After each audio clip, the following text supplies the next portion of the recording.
Opposed? The motion prevails. Representative Hansen, I'm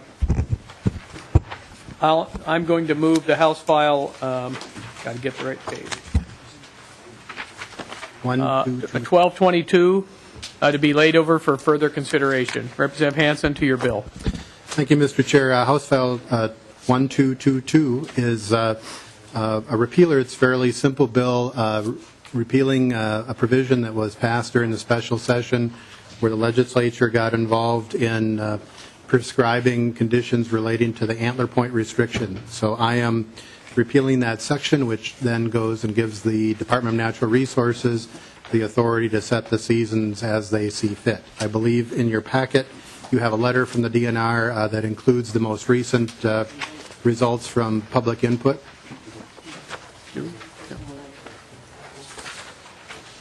And I believe there are a few testifiers for the bill. All right, thank you very much. Questions of the members of the bill at the very outset here? There being none, Robert, Todd, Marty, and Brian, you can all come down and get ready to testify on if you've signed up. You can come up to the front, and we'll have you up there one at a time. And when you get up, you'll state your first and last name and who you represent, which apparently you're saying you're just a public citizen. Welcome to the committee. Thank you. Go ahead, sit down, introduce yourself, and go ahead with your testimony. Welcome. Hi, my name is Todd Votz. I live in Preston, Minnesota, and I guess I don't really represent any particular group other than myself, but I did want to come and testify in support of the antler point restrictions. I have been involved, I guess, kind of on the outskirts of it to some degree over the last 3 to 5 years in the development and so forth that the DNR has been working on the antler point restriction regulations, and I've really seen the benefits of APR over the last 3 years in which they've been enacted. And again, you know, so I've been hunting for most of my life, and I'm really, again, not here to talk even specifically for myself, but really for the next generation of hunters, particularly my kids. My kids spend a lot of time with me when I'm out in the field. I have a 6 and 8 year old children, and when we've been out in the field the last couple of years, we've really seen some positive effects through the APRs. You know, when I was a little kid, you know, if we saw any buck, any size buck, that was a pretty monumental thing, and even at that time, you know, any buck that you saw, that was one that was a harvestable buck. Today's world is quite a bit different than it was back then. You know, we have a lot of deer out in the field, but through the mentality that was kind of developed in the 70s and 80s where, you know, you shoot the first buck that you saw, that was really skewing the deer population, and it you know, harvested a lot of the young deer. And when you look at the populations in states around us, we're really kind of missing out on the potential that the state of Minnesota could have. So through the APRs, you know, where we protected the 1.5 year old bucks, and then once we got into year 2 in 2011, year 3 in 2012, we really started to see a lot more, and not what we would call the trophy bucks, which a lot of people try to signify this as, but a lot of more mature bucks in the population. And for me and my kids, that was just really exciting to be in the field, be able to see a large array of age structure within bucks. We had a lot of bucks in up close that were not legal to shoot. It really taught my kids a lot about assessing the target that they're looking at, counting points on the deer, seeing if it had, you know, 3 points on one side, 4 points on one side. You know, we went through most of the season this last year, passed up several bucks, and then we finally had a legal buck come by right at the end.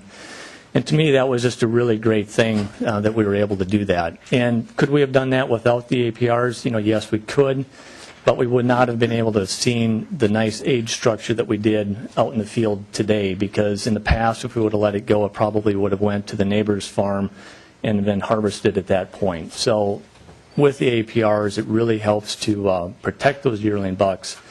And at least in my eyes, really helps the younger hunters out there get more excited about the deer that we have out in the field and really be able to enjoy that out there.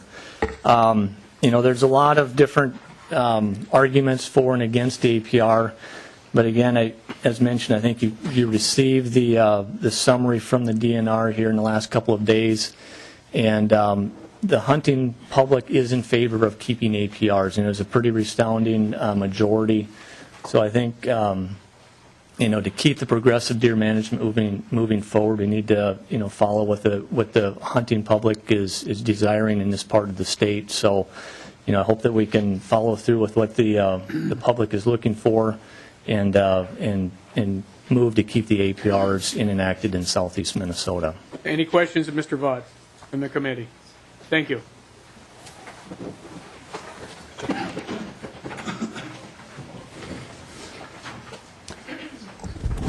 Hi, I'm Marty Stubstead from Rochester, Minnesota.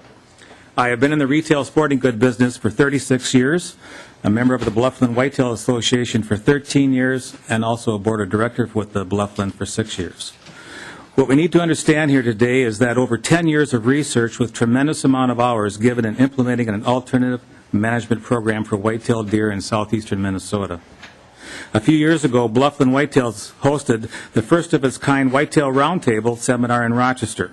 Those that attended were the whitetail biologists from Pennsylvania, Missouri, Wisconsin, Iowa, and Minnesota. Hunting associations throughout the state also attended. This meeting was an exceptional opportunity for interested parties to hear and discuss whitetail management programs. This roundtable was our first hand in listening to Missouri's program using the APR system. Our Minnesota program was modeled from that, and we have mirrored the same results over the last 3 years. In numerous board meetings, it was discussed on how to implement and approach a new whitetail management program. It was a unanimous decision to work with Lou Cornicelli from the Minnesota DNR. It is their job, with their professional background and expertise, a program in whitetail management can be successfully developed.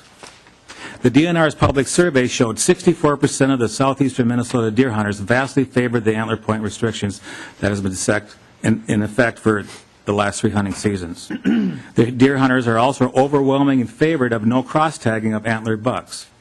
Being that the vast majority of southeastern Minnesota hunters favor this new management program, it shouldn't be of any question to let big game management professionals of our Minnesota DNR be in control and continue forward.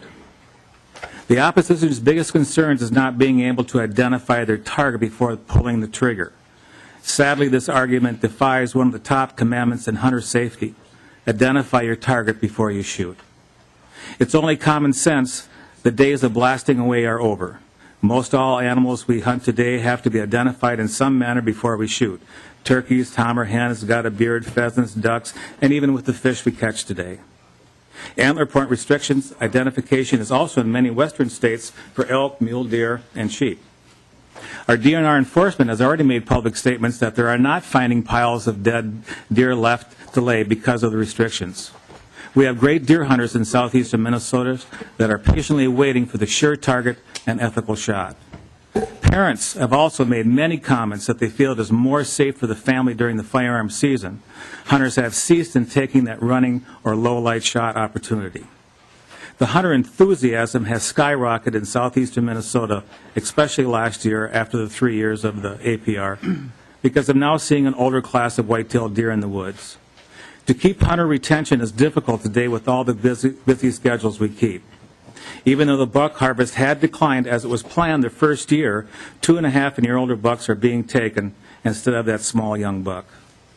The southeastern Minnesota hunters are encouraged and excited because they now know that passing up that year-old buck will give them something to be more proud of and extra meat on the table. I sincerely ask you to give the authority back to the Minnesota DNR and let them move forward with what the vast majority of the hunters want in southeastern Minnesota. Thank you. Thank you. Any questions of the testifiers? Being none, thank you very much. Next person, please.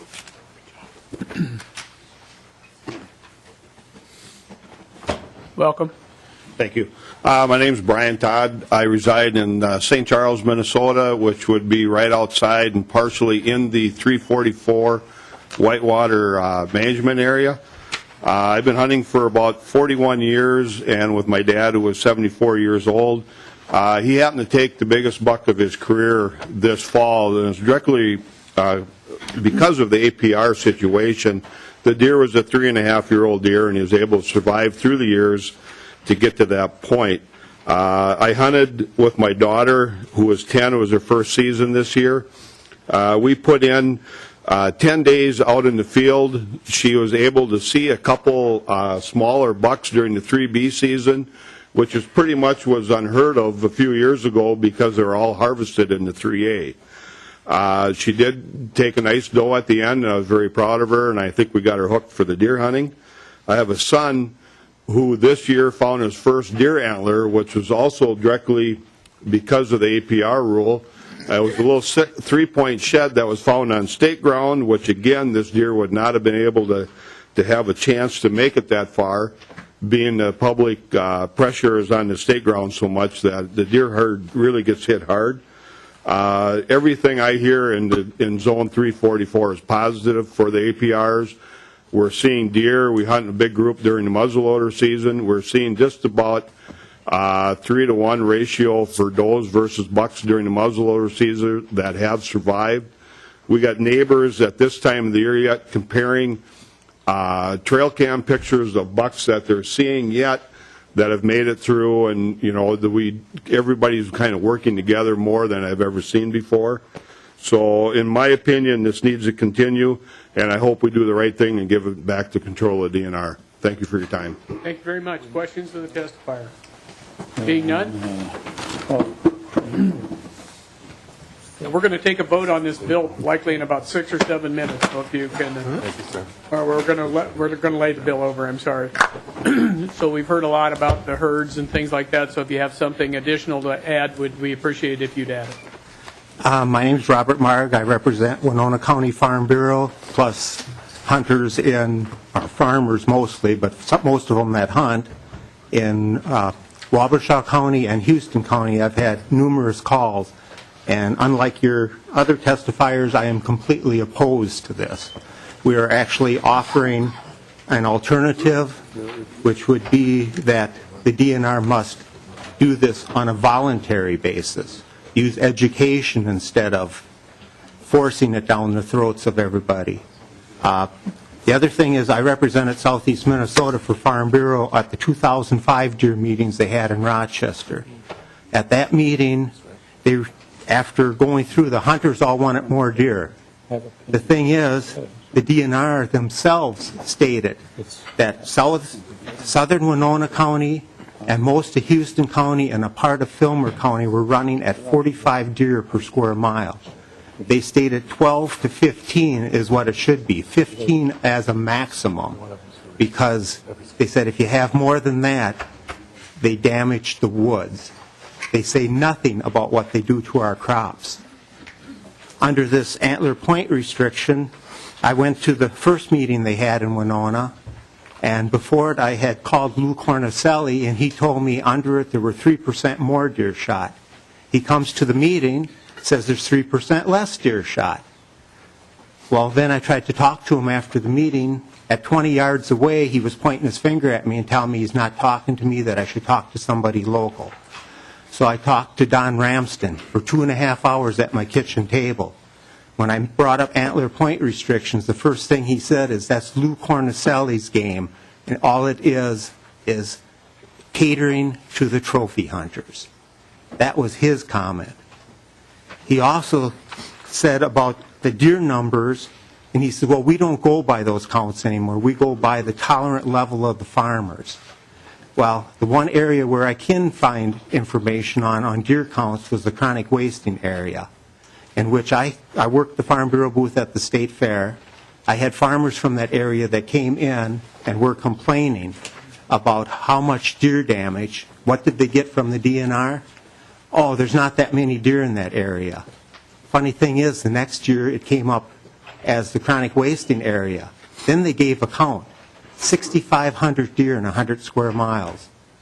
That's 65 deer per square mile.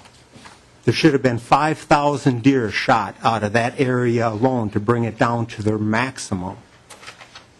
Now, the DNR again had a deprivation meeting a year ago in Winona. At that meeting, Don Nelson stated that we underestimated the number of deer in the area. We should have given more license out. Well, they didn't. Now this year, I've got farmers, and they're in an area where the DNR says you can only take one deer. I got Bruce Speltz with $25,000 damage to his crops. I got Keith Speltz with $15,000. Tom Tieber with $15,000. There's Leonard's, and I forget his first name. He said he has $10,000 to $15,000. Frank Kreidemacher at $10,000 to $15,000. I had about 15 names. That was from an area where they only allow you to shoot one deer. And they say we should get deprivation tags. I tried to get deprivation tags on my farm. I called the deprivation officer up, and he told me that he was getting 5 to 6 phone calls a day, and he could only get to 2 to 3 people a day. He asked me if I had extreme damage. I says no. He says, well, I'll get to you later. He never showed up. I asked for 2 doe tags for about $1,200 damage. And he says, no, I can't do that. I wanted them for the hunting season so my hunters could shoot a couple extra does to bring the population down a little. 2 license. Keith Speltz, who had $15,000 damage, asked him 2 weeks before the hunting started if he could get 10 tags for either before or during. He said, no, I can't do that. You're too close to the hunting season now. Well, when we got to the meeting, the last meeting that they had in Winona now, then Lou Cornicelli there and this Clint, who was the deprivation officer, were talking. And Clint says, well, I can give tags out during the hunting season. I says, well, you wouldn't give them to me. He says, well, you didn't have me come up to your farm. I says, well, Keith Speltz had you come up, and you said there's a lot of deer damage, but you wouldn't give them to him. He turned around and walked away. At the meeting also, we had Lou Cornicelli, who I asked the question, what is the doe kill doing during this APR? He wouldn't answer the question. All he'd say is, well, we believe the whole deer population is going down. Don Nelson was standing there, and I watched him. As Lou Cornicelli was telling us that, his eyes went to the floor and his head went down, which tells me loud and clear that he knew Lou Cornicelli was lying. Now, the next question that was asked of him that he wouldn't answer was one question on the questionnaire. Well, sir, I get the idea that you're against this, and you've given a lot of testimony. So if you could come to an end on this, I appreciate it. And we're not going to tolerate accusing people of something like lying. Well, I mean, that is he come up to the. That's fine. I'm going on. He come up to a question that was on the questionnaire to landowners that stated, "Do you want to be paid for damages?" They asked, what about us getting paid for damages? He didn't say anything about it. He says, "There's a question over there." Another person asked, "Oh, there's a question over there." He sent the guy away. He wouldn't even answer the question. Now, if farmers are supposed to take that much damage on a program like this that makes it harder to shoot deer, I've got friends here that we cannot focus on the points when they're moving in the woods. And as far as knowing their target, I know it's a deer. I mean, but to move through the brush, we don't have wide open spaces. We're on hillsides with a lot of brush. And I think it's time for this to be an optional program. If that many people want it, the farmers want it, they can put it in on their farms. The deer hunters want it, they can hunt that way. But we should have all the hunters we can here. And the DNR doesn't seem to care. There's got to be some balance here. All right.